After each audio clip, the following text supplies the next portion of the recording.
I'm now going to continue my commentary on this book right here. Do you remember the story of the rich young ruler? Well, let's take that apart for a second. This guy was wealthy. He was your basic Donald Trump. Okay? Now, he was young. Okay? He was virile. He was in great shape. This would be like the young Arnold Schwarzenegger. Okay? But this guy was one other person.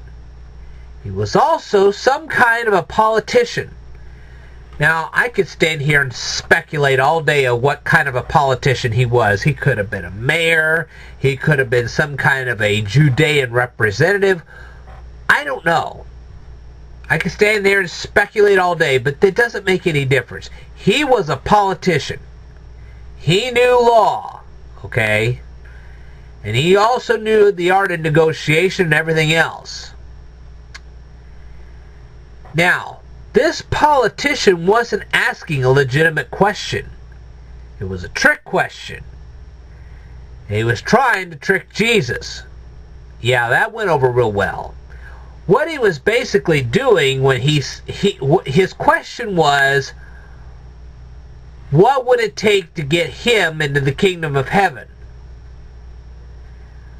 Well, the first thing Jesus did was he assessed the situation. He was saying, well, okay, let's ask you this. Have you killed anybody? He's like, no, I haven't killed anybody. Have you stolen from anybody? Well, this is a rich guy.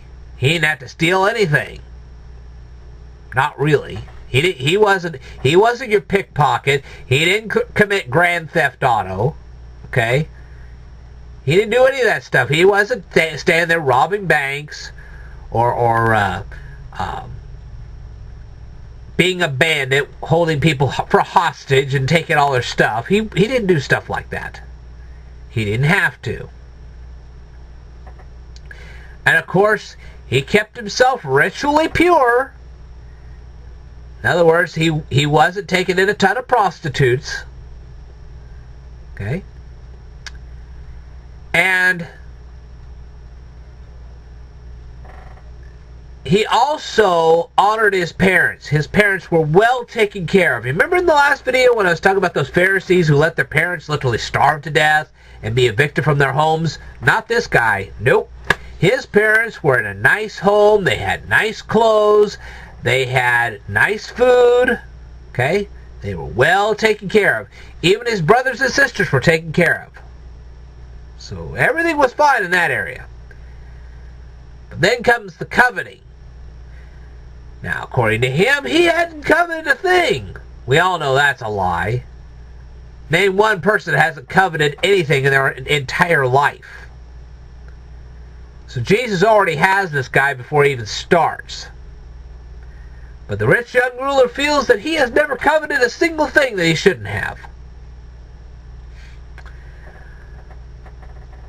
But then you notice that Jesus is standing there going, well, okay, let's just say you haven't broken any of those commandments. Fine. What about having another God? I don't have any God. And Jesus is like, okay, I'm going to prove that you do have another God. I want you to give up all your wealth and follow me.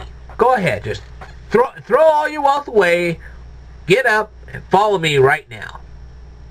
If you do, boom, we'll know that you have no other gods before me.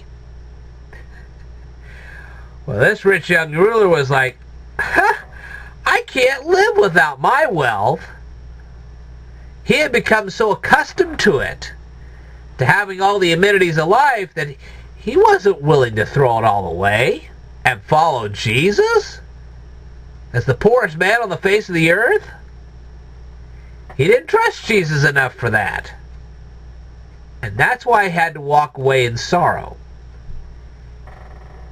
You see, this rich young ruler did have another God, and he was serving this other God, and that God was Mammon. Okay? What he was doing was he was serving the God of wealth. He was so connected to his wealth that he could not follow Jesus. And he knew it. And that's why he walked away sorrowfully.